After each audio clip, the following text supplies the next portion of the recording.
Christ is among us. He is always willing.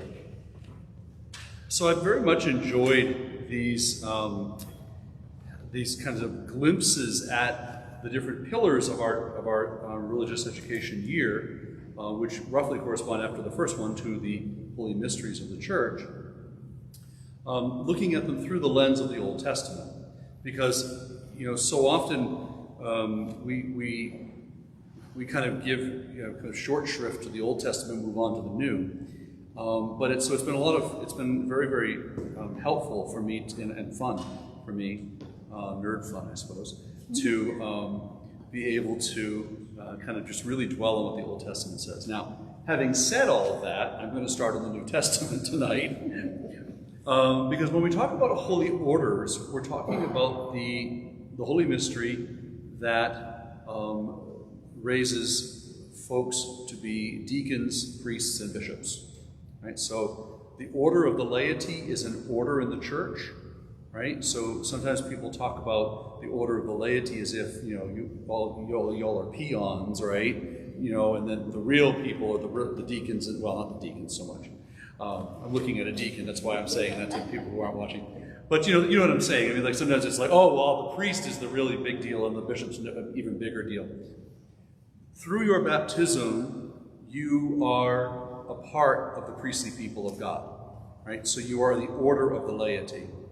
And that is not just, sometimes we use the term layperson, like, if a plumber comes to the house and he's, he asks me questions about what the problem is, I'm like, well, I'm a layperson as far as this is concerned. That's not what we mean at all, right? The term laity means the people, right? The people of God.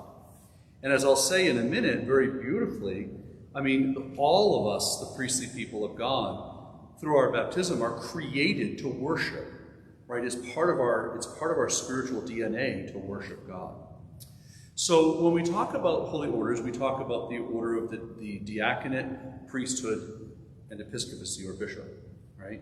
And of course, the first of those three was the order of the bishop, because the apostles, when they first started to go out, some of the apostles functioned as bishops, but they ordained bishops in different areas. And very quickly we see early on in Acts of the Apostles that they also required men to be servants, right, to help with some of the administrative work, and to kind of really kind of work with the people directly. And so they ordained the deacons, the order of the diaconate. And early on, when you hear the term presbyteros, right, or presbyter, oftentimes it's used, as the same thing as bishop, right? So over time, the role of the priest became different. Early on, the priest was probably kind of like the counsel of the bishop, right? And the bishop might send a priest to do a particular task, but essentially on Sunday, everyone celebrated together. Well, as the churches got bigger and you started having what we would call parishes, the priests were the ones who started to kind of take those assignments on. And so that's how that developed. Now, all of that by way of saying, we find all of that after Jesus, right? I mean, all of that is after Jesus. When we go back to the Old Testament, what we see is the Old Testament priesthood developing, and the need and the presence of a priesthood from the very, very beginning in the Old Testament. So we're not going to see that same structure, is what I'm trying to say. We're going to see this kind of movement of priestly ministry and priestly service, starting with Adam, which is something I had never really considered. So a really wonderful book, a very well-written book that I used to kind of as a guideline for some of my comments today was something like Holy Orders in the Old Testament or something like this. It was written by a man named John, and his last name is Bergsma, B-E-R-G-S-M-A. Okay? I recommend it if you want to do a little more reading on this. So I'd never really thought about Adam as a priest, as a priestly figure. But Adam in the Garden of Eden was a priest, right? That the Garden of Eden was, in a sense, a temple, right? A primordial temple, like the original temple. Why? Because God dwelt there and interacted with the humans who were there. So it's very, very beautiful. It was, the whole first part of the book of Genesis talks about how God set up paradise, right? He was real specific about how it was going to be arranged. And so it's very beautiful that when you think of Adam's ministry there, as priest, that there were 4 verbs that are used, that God commissions Adam to do 4 things: to till the earth, to keep, to work, and to guard. Right? That was his work. Right? And so the priesthood is work. It's service. Adam was a steward. Right? He was meant to be a steward of creation, and through sin, and his sacrifice was himself, right? So he was supposed to stand up to Satan. Rather, he didn't stand up to Satan. He fell to the influence of the devil. So he himself was the sacrifice. Ultimately, the bottom line for a priesthood is priests sacrifice stuff, right, to worship God. We lead the sacrifice. The whole people gather to join in the sacrifice, right? So even today, when I'm celebrating the Divine Liturgy, Father Deacon Andrew and I are not putting a show on for everybody. We're leading the worship, right? But the sacrifice is everyone's, right? It's a sacrifice of praise. You sing that, right? So, but that's, at its root, priests do sacrifices. That's what our job is. And so it's very cool when Moses is given the details about how to set up the tabernacle, right, in the book of Exodus. The reference I have is Exodus 28. So I'm sure that's the specific reference to this detail I'm about to tell you. But that whole section of Exodus, God is telling Moses, look, the tabernacle is going to be this, it's going to have this kind of materials. He's again being really specific, just like he was in paradise. And so we can see the temple as a mini paradise, right? And a beautiful image that I had never really thought of. When you read in the book of Genesis in the beginning, the narrative says, look, there's 4 rivers that come out of paradise, and each one has precious stones that you can find there. Well, when you look at those precious stones, they're all on the breastplate that God wants the priest to wear in the book of Exodus. Right? So in a sense, God is saying, you're recreating paradise in microcosm, small, not in macrocosm. Because God had the big paradise, but now the temple is a small paradise. And that's what we believe about the church. Right? We believe that heaven and earth join together in this space of the church.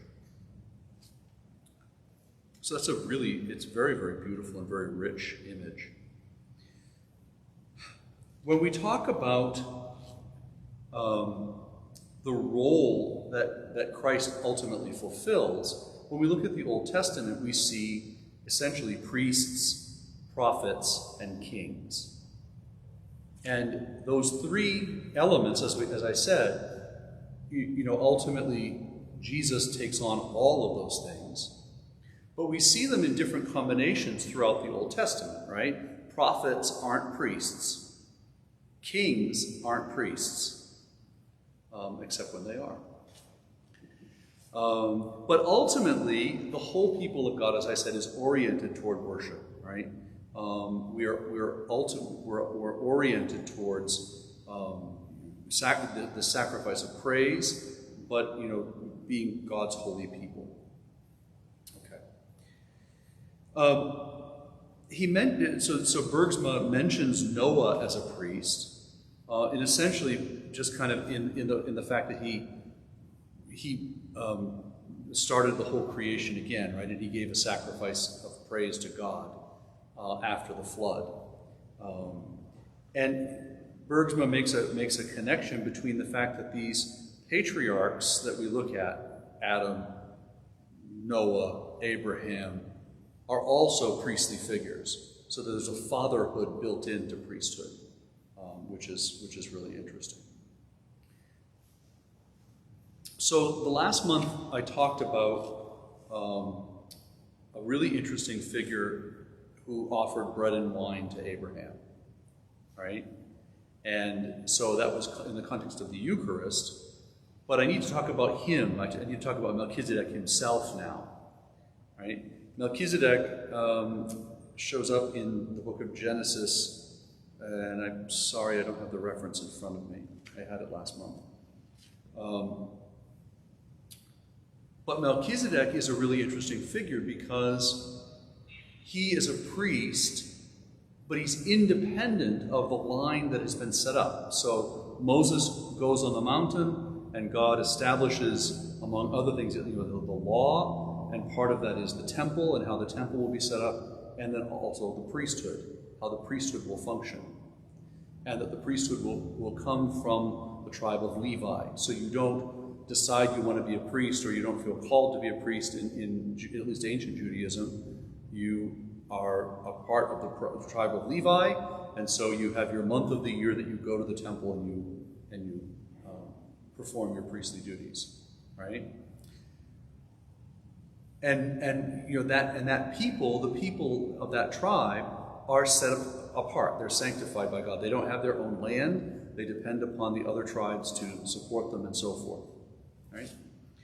But parallel to this, we've got this figure Melchizedek, who is kind of, he comes in very mysteriously. Abram's coming through his area. He goes out, he offers bread and wine, and then just kind of disappears again, right? And the reason that's really interesting is because later on, King David, who was anointed by Samuel, right? But he's a king, he's not a priest, but he takes on a priestly role, right? He goes into the temple and he eats the bread that is reserved for the priests, and he blesses the people. I mean, these kinds of priestly roles. But also in his writing of the Psalms, he takes on a prophetic role too, right? Because we see the Psalms as being prophetic. So in David himself, we have king, priest, and prophet. And in Psalm 110, God says to him, "You are a priest according to the order of Melchizedek." So there's actually two priesthoods set up in the Old Testament. One, the Aaronic priesthood, the priesthood of Levi, but then the other, this priesthood of Melchizedek, which is independent of the system of sacrifices and all of that in the Jewish temple, right?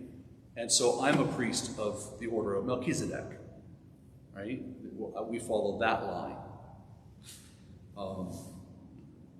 In Psalm 89, God anoints David again, and the psalm talks about David being anointed, right, and this kind of priestly figure, really as a new Adam, which is really fascinating, that David is taking over, is doing what Adam should have done, the priestly role that Adam should have had.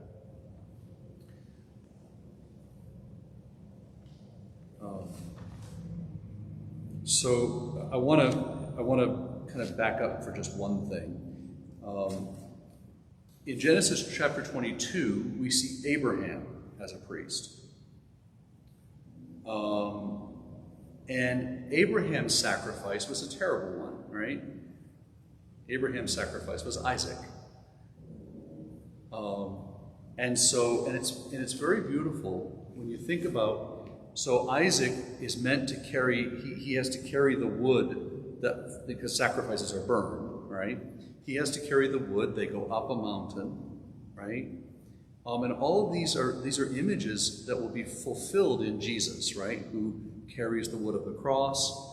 He goes up the mountain of Golgotha, and he is sacrificed. He, the Lamb of God, is sacrificed. In this case, God was testing Abraham, and there's a ram that's caught in the thicket that Abraham actually sacrifices. So Isaac isn't actually sacrificed. But it's all a prefiguring of the sacrifice of Christ, the high priest, who fulfills all of that. It's all a prophecy and pointing to that. So when you look at all of those different prophetic figures and those priestly figures in the Old Testament, you see this very beautiful and rich kind of tradition. Again, the kind of established priesthood of Aaron, which functioned in the Jewish temple right up until 70 AD, when the Romans destroyed the Jewish temple. And so after that, the priestly class had absolutely nothing to do, because there was only one temple. So from that time, the priestly class in Judaism has essentially disappeared. If you know anyone whose last name is Cohen, they're likely from that tribe of Levi eventually, originally, because that's the line. But and of course in Judaism, what happened was during the time of Jesus, the secondary kind of establishment had developed called the synagogue, and the synagogue was kind of like a community center. It was a place of worship, but only worship of the Word and studying the Word. There was no sacrifices that went on there. And those synagogues continued. And so while the priestly class lost its power and the high priesthood disappeared, all of that was done after 70 AD when the Romans destroyed the temple. The descendants of the rabbis were the Pharisees. Right? The Pharisees were the ones who were in charge of the synagogues, and so they've continued. So modern-day rabbis have go back to the Pharisees, who don't get a great rap in the Gospels, but who were basically teachers of the law.